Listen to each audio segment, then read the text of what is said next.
Siempre pensé que mi mayor defecto era ser demasiado comprensivo. De esos que escuchan las dos versiones, que justifican, que dan segundas, terceras y cuartas oportunidades. Crecí escuchando que los hombres buenos aguantan, que el amor es sacrificio, que si tu mujer está mal, tú la sostienes. Hoy sé que parte de eso es verdad, pero también sé que a veces esa idea se convierte en un cuchillo que termina sosteniendo por la hoja mientras los demás se suben sobre ti para cruzar el río. Voy a contar esto en primera persona porque si lo contara en tercera sonaría como una telenovela mal escrita. Pero no, fue mi hipoteca, mi apellido y mi salud mental los que se fueron al piso.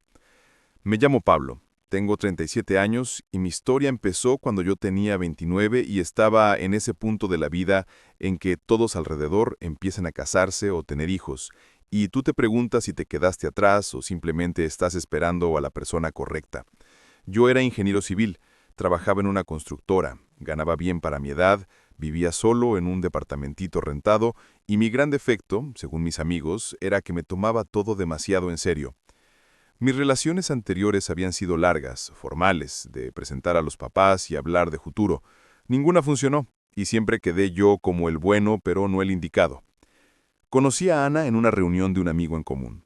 Ella tenía 27 años, trabajaba como enfermera en una clínica privada y desde el primer momento se colocó en ese lugar de mujer que ha sufrido mucho.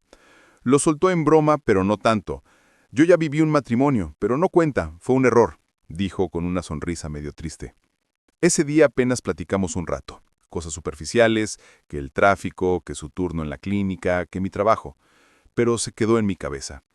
Tenía esa mezcla rara de fragilidad y fuerza, el tipo de mujer que te hace sentir que puedes protegerla y al mismo tiempo admiras que se haya levantado de cosas difíciles.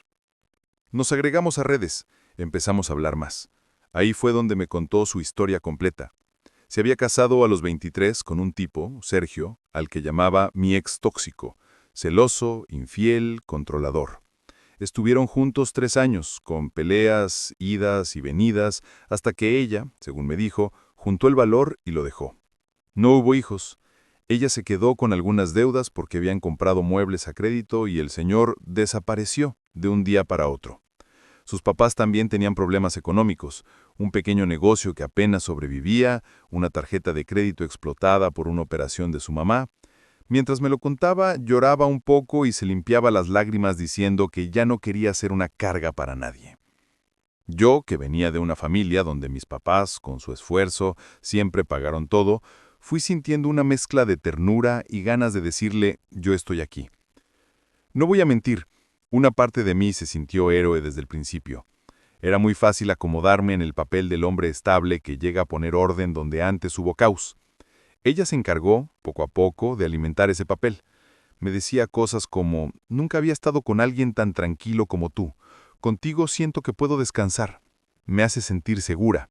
Ese tipo de frases que a un hombre que se cree bueno le acarician el ego. Yo la llevaba y recogía de la clínica, le ayudaba con algunos pagos atrasados, la acompañaba a ver a sus papás. Su familia vivía en una casa humilde en las afueras de la ciudad, con el negocio de comida de su mamá en la planta baja y cuartos adaptados arriba. El papá, don Jorge, tenía problemas de hipertensión y trabajitos informales. Me recibieron con el clásico discurso de «Lo único que queremos es que nuestra hija sea feliz». Esa frase me marcó. Me puse, sin darme cuenta, una mochila en la espalda. Yo tengo que demostrar que no soy como el otro, tengo que arreglar todo lo que él descompuso. Y con esa idea empecé a ceder en cosas que, viéndolo fríamente, no debía haber cedido. El primer gran tema fue el dinero.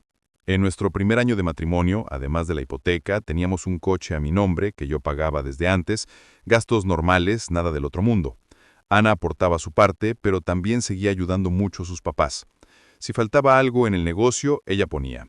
Si se atrasaban con la luz, ella pagaba. Y cuando su mamá se enfermaba, ella compraba medicinas. Eso hasta cierto punto lo entendía. Pero empezaron las frases tipo, es que mi papá no tuvo las oportunidades que tu papá, o si tú vieras cómo se parten el lomo en el negocio. Poco a poco, el ellos se volvió nosotros. Y lo que eran sus problemas económicos se empezaron a sentir como nuestros. Una tarde, después de comer, Ana me dijo que necesitaba hablar algo serio. Yo ya conocía ese tono. Me contó que sus papás tenían un crédito a punto de caer en morosidad, que si no lo regularizaban podían perder la casa donde vivían y el local del negocio, porque lo habían puesto como garantía. Me enseñó papeles, estados de cuenta, cartas del banco. Efectivamente, debían varios meses. Me dijo, con lágrimas en los ojos, que su peor miedo era que sus papás terminaran en la calle. Yo sé que no es tu problema, Pablo, pero tú eres mi esposo y ellos son mi familia. Si los pierdo, no me lo perdonaría, dijo agarrándome la mano. Me pidió que los ayudáramos, que podíamos reacomodar nuestras finanzas, que quizá el banco nos dejaba reestructurar todo juntando sus deudas con la nuestra, porque yo tenía buen historial. Ahí se cruzó por primera vez la línea entre ayudar como yerno y poner el cuello. Fuimos al banco con sus papás. El ejecutivo explicó opciones. Una era que ellos regularizaran por su cuenta con recargos. Otra, hacer un crédito nuevo donde alguien con mejor perfil apareciera como codeudor. Adivinen quién. El ejecutivo me miró a mí, como candidato natural. Yo, con la cabeza zumbando, dije que necesitaba pensarlo. Esa noche en casa, Ana lloró. Me dijo que entendía si no podía, que bastante hacíamos ya al recibirlo siempre, que no quería que me sintiera obligado. Pero cada palabra suya era una vuelta más al tornillo de la culpa. Al final cedí. Firmé como codeudor en una reestructuración pequeña, convencido de que era algo puntual y que sus papás, con el negocio, seguirían pagando. Mientras todo eso pasaba, yo notaba cosas raras en Ana, pero las metía en el cajón de traumas del pasado. A veces se desconectaba. Se quedaba mirando el celular con cara de preocupación. Decía que era la clínica, que habían cambiado turnos. Otras veces estaba de mal humor sin motivo aparente, más irritable, distante. Yo lo atribuía al estrés de su trabajo y al tema de sus padres. Nunca pensé que atrás de esos silencios seguía apareciendo el ganto del ex. La primera vez que escuché el nombre de Sergio en nuestra vida de casados fue a través de un mensaje en su celular. No fue espiando, fue un accidente. Ella estaba en la ducha, el celular vibró varias veces en la mesita de noche, yo estaba buscando mi cargador y vi la pantalla encenderse. Notificaciones de WhatsApp de un número sin nombre, solo iniciales, S.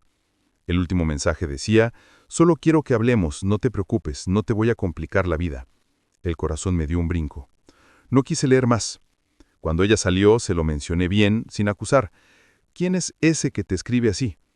Se puso tensa un segundo, luego suspiró y me dijo que era Sergio, que había aparecido para pedir perdón, que necesitaba cerrar capítulos, que ella no le respondía casi, que no quería decirme nada para que no pensara mal. Yo, con mi mentalidad de soy el tipo seguro que no necesita ponerse celoso, le dije que mientras ella tuviera claro lo que quería, yo confiaba. Pero esa conversación punzó un rincón de mi cabeza que ya no volvió a estar en paz. Pasó el tiempo. Las cosas con sus papás mejoraron un poco en apariencia. El negocio parecía moverse, ellos se veían más tranquilos. Incluso empezaron a comprar algunas cosas nuevas para la casa. Nosotros apretamos cinturón. Menos salidas, más comer en casa, revisar ofertas del súper. Yo no me quejaba. Sentía que estaba haciendo lo correcto. Ana también asumió la narrativa de somos un equipo. Cada vez que yo hacía cuentas y le decía que estábamos muy justos, me abrazaba y decía, cuando salgamos de estas, vamos a estar más fuertes que nunca. Yo quería creerle. Al tercer año de matrimonio, llegó el tema de los hijos. Habíamos dicho que esperaríamos un tiempo para estabilizarnos. Yo, con la hipoteca y la reestructuración de sus papás, era más partidario de seguir esperando. Ana, en cambio, empezó a hablar más de no quiero que se me pase el tiempo, no quiero tener un hijo tan grande, quiero verte como papá. No me parecía descabellado. Con organización, podíamos. Empezamos a no cuidarnos tanto, como ella lo llamaba. Los primeros meses, nada. Luego vino una temporada de muchos problemas en su trabajo. Recortes, cambios de jefe. Ella estaba más tensa, menos cariñosa. Nuestro intento de embarazo quedó a medias entre cansancio y discusiones tontas. Fue en medio de esa etapa gris que llegó el siguiente golpe, disfrazado de buena noticia. Un viernes en la noche, después de una semana de locos, Ana me dijo que tenía algo que contarme. Se sentó frente a mí en el sofá, me tomó las manos y me enseñó una prueba de embarazo positiva. Yo me quedé congelado un segundo. Luego sonreí, la abracé, lloramos. Fue un momento genuino. A pesar de todo, teníamos un retraso en los planes, sí, pero también teníamos algo que yo siempre había querido, la posibilidad de ser padre. Los días siguientes fueron una montaña rusa de emociones. Ella estaba rara, a ratos entusiasmada, a ratos muy ansiosa. Decía que le daban náuseas, que se sentía cansada, que tenía miedo de que algo saliera mal. Yo intentaba organizar la parte práctica. Cuentas, presupuesto, revisar si podíamos reestructurar la hipoteca a una mensualidad más baja, quizá alargar el plazo. Volvimos al banco. Ahí fue donde entró la siguiente jugada de ajedrez que yo no vi venir. El ejecutivo, muy amable, nos dijo que sí, que podíamos hacer una reestructura de la hipoteca, pero que también teníamos la opción de unificar algunas otras deudas familiares para tener una sola mensualidad cómoda. Ana fue la primera en interesarse. Empezó a hablar de incluir ahí lo de sus papás, lo de una tarjeta que ella tenía. Incluso mencionó un pequeño crédito personal que yo tenía hace tiempo. Esa parte yo no la conocía. El ejecutivo, viendo que yo era el que cumplía con todos los requisitos, me dirigía casi todas las preguntas a mí. Yo, con el tema del bebé rondándome en la cabeza, estaba más enfocado en lograr una mensualidad que nos permitiera respirar. Firmamos papeles, dejamos documentos, quedamos en regresar otro día a rubricar el contrato final. Entre términos técnicos y gráficas, salí de ahí convencido de que estábamos haciendo algo inteligente.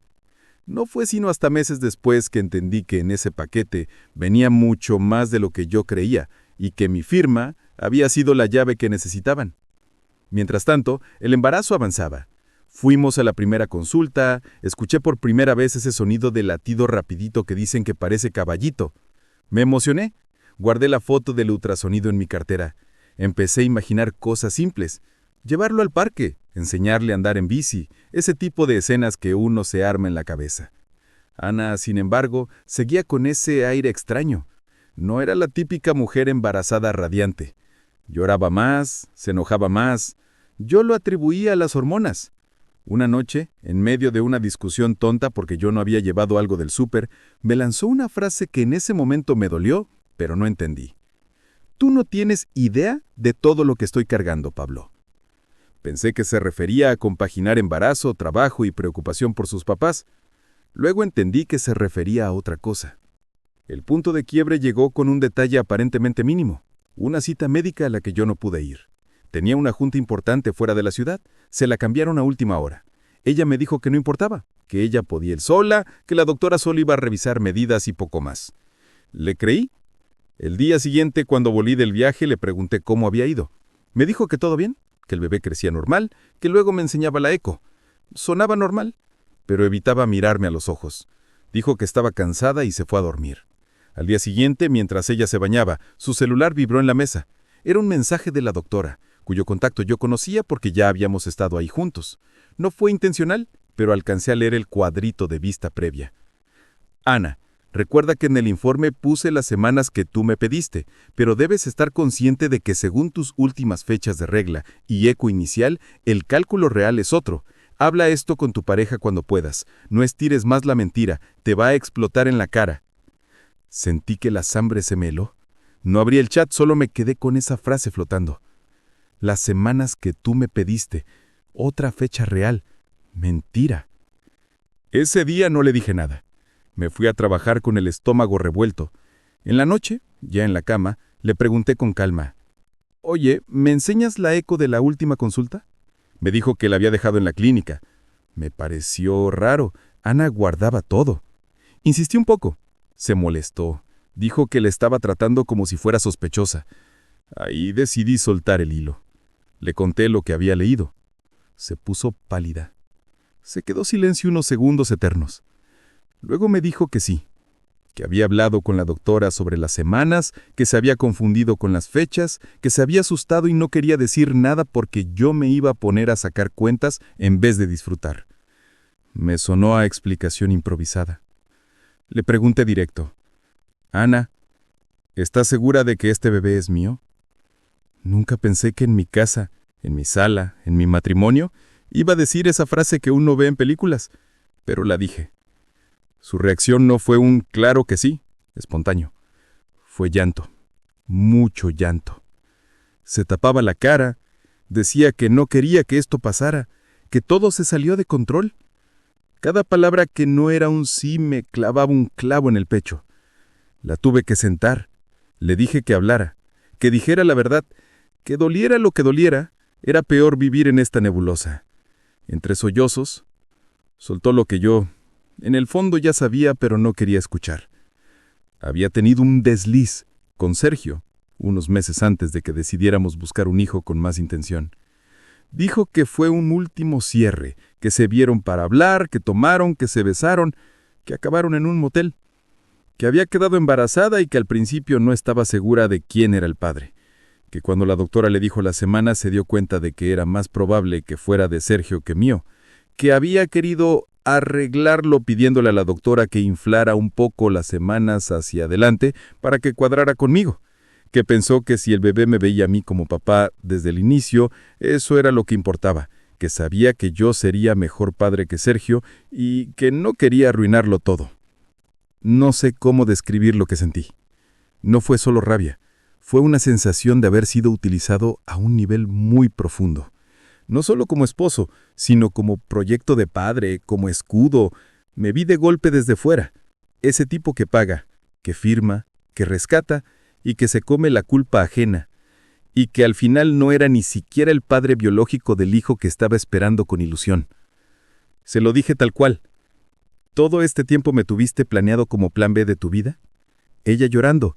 Decía que no, que me amaba, que lo que había hecho fue por miedo, que no quería volver con Sergio, que solo fue un error, que el bebé sería mío de corazón. Yo, con toda la calma que pude juntar, le dije que para mí eso no funcionaba así. Que un error es algo que cometes y luego admites, no algo que sostienes con mentiras y ajustes de semanas en un informe médico. La discusión fue larga, confusa, dolorosa. En algún punto ella intentó llevarlo al terreno de «te estoy eligiendo a ti, ¿eso no vale de nada?» Le respondí que no podía sentirme agradecido de que me eligiera después de engañarme con otro y de estarme involucrando en una paternidad que ni siquiera sabía si quería asumir en esas condiciones. Le dije una frase que para mí fue clave. No eres una víctima que se dejó arrastrar. Estás tomando decisiones activas usando mi confianza como materia prima. La situación se volvió insostenible. Yo dormía mal. Iba al trabajo hecho un zombi. Mis padres notaban que algo pasaba. Un día mi mamá me acorraló y me dijo directa: «¿Qué está pasando, Pablo? Porque te estás consumiendo». No aguanté más y le conté todo. Lo de Sergio, lo del bebé, lo de las deudas. Ella, que siempre había tratado de ver el lado bueno de Ana, se quedó en silencio largo rato. Luego dijo algo que me dolió escuchar, pero que era cierto. «Te advertimos que no podías intentar rescatar a una familia entera tú solo, no porque sea mala gente, sino porque uno no puede convertirse en el banco ni en el redentor de nadie». Mi papá, más pragmático, me dijo que tenía que hablar con un abogado, revisar bien qué había firmado y qué no, y decidir qué quería hacer con el matrimonio antes de que todo se soldara con el nacimiento del niño. Busqué asesoría legal. Llevé todos los papeles, los estados de cuenta, los contratos, las copias de las firmas. El abogado fue claro. Algunas cosas serían difíciles de impugnar porque efectivamente llevaban mi firma, aunque yo no recordara todos los anexos. Otras sí podían considerarse fraude si lograba demostrar que se firmaron sin mi consentimiento o con uso indebido del poder. En cualquier caso, la mancha ya estaba en mi registro. Me habló también de la posibilidad de divorcio, de pensión, de derechos sobre la casa. Cada parte era un laberinto por sí sola.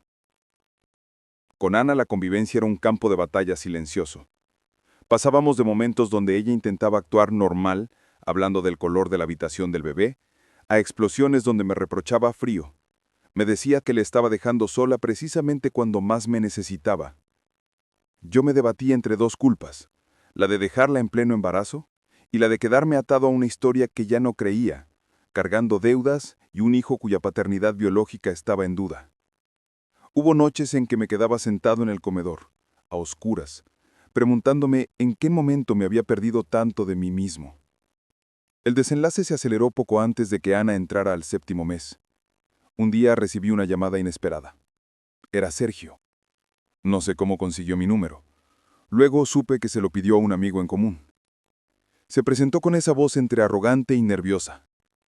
«Pablo, soy Sergio, el ex de Ana. Necesito hablar contigo de algo que te afecta directamente». Mi primera reacción fue colgarle. pero algo me dijo que si no lo escuchaba me arriesgaba a seguir en la oscuridad. Acordamos vernos en un café público, en donde nadie pudiera hacer una locura. La conversación fue extraña. Ver a la persona que había sido el villano oficial en la narrativa de mi esposa, sentado frente a mí, humanizado, fue raro. No vengo a defenderlo. Hizo muchas cosas mal. Pero ese día fue él quien tiró un par de fichas que faltaban. Me dijo que Ana y él habían seguido viéndose intermitentemente incluso después de que ella se casó conmigo. Que él, al principio, lo hizo más por ego que por amor, por no soportar la idea de que ella rehacía su vida con otro tan rápido.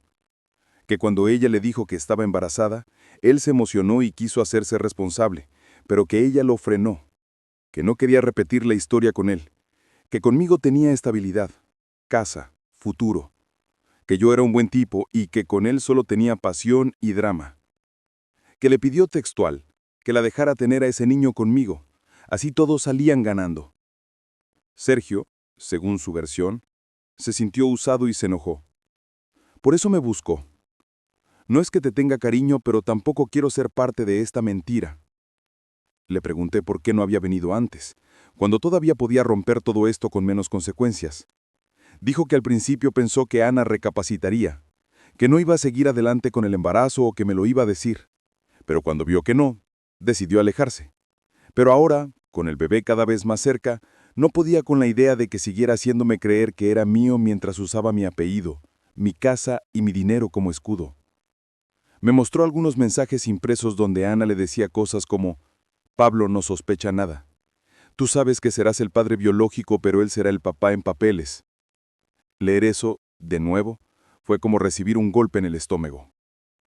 Salí de esa reunión con una certeza nueva. Ya no se trataba solo de infidelidad, de dinero, de miedo. Había una manipulación consciente, un plan. No un plan maquiavélico estilo película, pero sí una red tejida con muchas decisiones donde el hilo conductor era el mismo. Mi estabilidad puesta al servicio de la vida de otros sin que nadie me preguntara si yo quería ocupar ese lugar. Esa noche, cuando volví, Ana estaba en la sala. Había estado llorando, sus ojos lo delataban. Le dije que había hablado con Sergio. No se sorprendió tanto como esperaba. Se derrumbó. Dijo que sabía que él tarde o temprano iba a buscarme, que por eso quería que diéramos vuelta a la página rápido. Lo admitió todo. Que decidió conscientemente seguir adelante con el embarazo porque no quería renunciar al bebé, pero tampoco quería tenerlo con Sergio. Que había visto en mí la posibilidad de darle una familia sana. Que las decisiones económicas las tomó pensando en asegurar que nunca nos faltara nada, a costa de mi nombre, claro. Que mezcló culpas, miedos y cálculos hasta llegar a ese punto sin retorno. Me pidió perdón de todas las formas posibles, de rodillas incluso. Me dijo que me amaba a su manera, que nunca había tenido tanto miedo de perder algo como a mí. Me pidió que pensara en el bebé, que no lo abandonara, que podía verme en unos años cuidándolo y pensando que valió la pena. Creo que fue en ese momento donde toqué fondo, y al mismo tiempo empecé a salir. Porque me di cuenta que por primera vez en mucho tiempo, yo tenía que pensar en mí. Sonaré egoísta, pero ¿era eso o seguir hundiéndome? Le dije que yo podía hacer muchas cosas, pero no un actor secundario en la vida que ella había escrito donde yo era el salvador. Le dije que si el bebé resultaba ser mío biológicamente, yo no me iba a desentender, pero que no estaba dispuesto a asumir una paternidad basada en mentiras. Que no podía seguir en un matrimonio donde mi firma valiera más que mi palabra. Que para bien o para mal, ahí terminaba lo nuestro como pareja. Hubo gritos, llantos, promesas, amenazas de que yo la iba a dejar sola con un hijo, menciones de sus papás, de lo que diría la gente, de Dios, de todo. Mis papás tuvieron que intervenir literalmente para que no se nos fuera de las manos. Al final se fue a casa de sus papás, entre maletas y drama. Yo me quedé en un departamento que apenas empezaba a sentir mío y que ahora estaba lleno de cajas de recuerdos de alguien a quien ya no reconocía. El proceso legal fue largo y asqueroso. Inicié los trámites de divorcio. Ella, asesorada por alguien, intentó aprovechar todo. Pidió pensión alimenticia para ella y para el bebé por nacer, intentó quedarse con la casa, intentó pintar el cuadro como que yo la había abandonado en pleno embarazo. Mi abogado sacó todos los papeles, Las pruebas de las firmas dudosas, los movimientos bancarios, los mensajes con Sergio, el informe de la doctora. No fue un show bonito. Sus papás se pusieron del lado de ella, obviamente. Me llamaron de todo: cobarde, desalmado, falso. Algunos familiares míos, que no sabían todos los detalles, al principio me juzgaron también. En esos meses conocí de cerca lo que es ser el malo en una historia que casi nadie se toma el tiempo de revisar completa. El bebé nació mientras el proceso seguía. No estuve en el parto. No podía. No es que no me importara la criatura. Me importaba demasiado. Precisamente por eso no quería estar en un papel que no sabía si me correspondía. A los pocos meses, a través de abogados, se acordó hacer una prueba de ADN. Fue un trámite frío. Un laboratorio, muestras, folios y resultados. Cuando llegaron lo supe antes de abrir el sobre. Lo confirmé por escrito. Esa hoja, con esos porcentajes, fue el cierre brutal de una etapa. Legalmente me ayudó. El juez consideró que no había obligación de que yo asumiera una paternidad que no me correspondía, aunque sí mantuvo mi responsabilidad parcial en algunas deudas porque mi firma estaba ahí. La casa fue tema aparte. Al final se resolvió que nos quedáramos cada quien con un porcentaje y que yo asumiera la hipoteca a cambio de que Ana renunciara a reclamar sobre el inmueble en el futuro. En Cristiano, me quedé con la casa, pero también con casi toda la deuda. Las reestructuras con sus papás fueron renegociadas. Logré que se desvinculara mi nombre de algunas cosas, otras no. Durante un tiempo tuve que pagar más de lo que podía, ajustar mi vida al centavo. Hubo meses en los que, si no fuera por el apoyo de mis padres, no habría llegado a fin de mes. Pero preferí hundirme solo en mis deudas que seguir en un barco donde todos hacían agujeros y yo era el único tratando de sacar el agua. De Ana supe, por terceros, que durante un tiempo vivió de nuevo con sus papás. Luego se fue a vivir con Sergio, en un departamento pequeño en otra colonia. No sé cuánto duró esa relación, si él se hizo cargo del niño de manera real o solo de ratos. A veces, en redes, alguien subió una foto de una reunión donde se le veía a ella con el niño en brazos, sonriendo. Yo no di seguimiento, no por odio, sino por instinto de supervivencia. Años después, ya con mi vida más ordenada, la volví a ver por casualidad en un supermercado. Yo iba con una compañera del trabajo comprando cosas para una comida. Ella estaba con el niño, que tendría unos 6 o 7 años, y con una canasta de cosas básicas. Nos cruzamos en un pasillo. Hubo ese segundo incómodo donde ambos nos reconocimos y pensamos si saludar o fingir que no. Ella dio un paso al frente y me dijo un hola, apenas audible. Yo respondí igual. El niño la jalaba de la mano preguntando por unas galletas. Ella me miró con una mezcla de vergüenza y nostalgia. En sus ojos ya no vi ni la seguridad de quien se siente rescatada, ni la manipulación de quien tiene todo bajo control. Vi a una mujer cansada, con la vida marcándole la cara. No hubo reproches, no hubo discursos, solo un espero que estés bien de cada lado y seguir caminando. Hoy cuando miro hacia atrás no me considero una víctima perfecta, ni un santo. Cometí errores. El principal fue confundirme de papel. Creer que ser buena pareja era aceptar todo. Creer que ser buen yerno era firmar por otros. Creer que ser buen padre empezaba por asumir como propio todo lo que te arrojan delante sin cuestionar. También alimenté esa imagen de Pablo la estable, que tanto le servía a todos. Me costó terapia, tiempo y mucho dolor entender que una cosa es ser responsable y otra es dejar que otros traduzcan esa responsabilidad como disponible para cargar con nuestras consecuencias. No estoy cerrado al amor, ni a la idea de ser padre en el futuro. Pero ya no desde ese lugar de salvador. Si algún día vuelvo a compartir techo con alguien, la casa será un proyecto de dos, no un salvavidas para una familia entera colgada de un solo cuello. Si algún día tengo hijos, será con la verdad por delante, no con semanas ajustadas en un informe para que cuadren las cuentas. De todo esto me quedó la enseñanza de que amar no es firmar en blanco, ni emocional ni literalmente. De todo esto me quedó claro que cuando alguien llega a tu vida con la frase «tú me salvaste» en la boca, tienes que preguntarte de qué exactamente y a costa de quién, porque a veces ese agradecimiento es solo el envoltorio bonito de un plan, donde tú eres el recurso, no el compañero.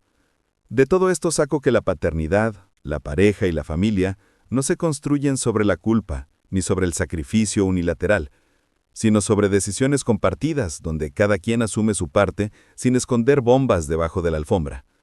Y sobre todo, de todo esto me quedó la certeza de que decir no a tiempo, revisar 2 veces lo que firmas y poner límites aunque te llamen egoísta, no te hace menos bueno.